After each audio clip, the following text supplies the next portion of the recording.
तभी राधा की माँ रोते रोते आती है। मेरी राधा घर से गायब हो गई है। अरे कोई तो बचाओ, मेरी बच्ची कहाँ गई?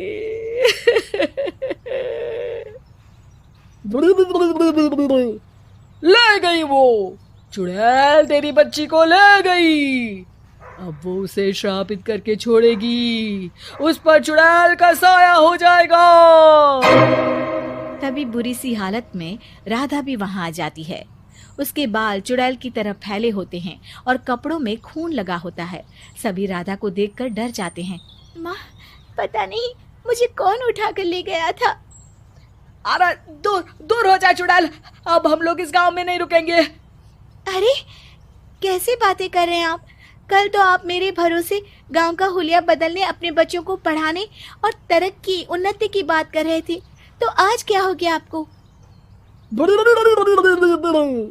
ये फिर तुम लोगों को बहकाएगी।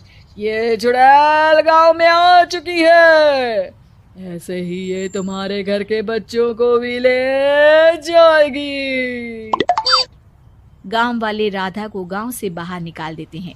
उसके माँ बाप रोते रहते हैं, लेकिन गांव वाले नहीं मानते। मैं भी अपनी बहन के साथ गांव के बाहर रहूंगा, लेकिन वो पढ़ाई नहीं छोड़ेगी। वहीं सरपंच के घर पर सलाहकार कहता है, देखा, सांप भी मर गया और लाठी भी नहीं टूटी। लेकिन अगले ही दिन सरपंच के घर के बाहर भी वही शब्द लिखे होते हैं और फिर सरपंच की बीवी कहती है, हमारी बेटी को किसी ने अगवा कर लिया है। तभी राधा का भाई वहां आ जाता है। अरे गांव वालों, मैंने सरपंच जी की बेटी को देखा था, वो चुड़ैल उसे उठाकर ले जा रही थी। अरे क्या मजाक कर रहे हो? नहीं नहीं सरपंच जी, आप नहीं जानते, वो चुड़ैल अब आपकी बेटी में आ जाएगी, जैसे राधा के अंदर आ गई थी। तभी सरपंच की बेटी वैसी ही हालत में वहां आती है जैसे राधा आई थी। पापा, पता नहीं कैसे मैं गायब हो गई थी। चुड़ैल, इसके अंदर भी चुड़ैल का साया है, मारो इसे। अरे नहीं नहीं, इसे भी राधा के पास गांव के बाहर ही भेज दो। अरे चुप रहो, मेरी बेटी कहीं नहीं जाएगी और चुड़ैल वुड़ैल कुछ नहीं होता है। अरे कैसे बात कर रहे हो सरपंच जी?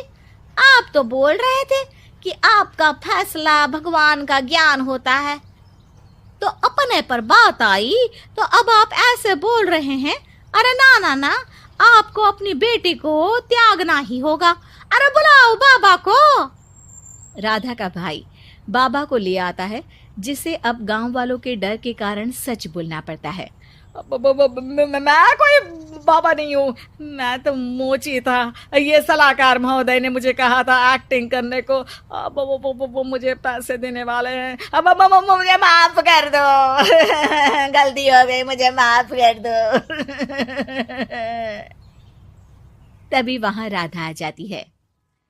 देखा सरपंच जी, जब गांव के बच्चे साक्षर होंगे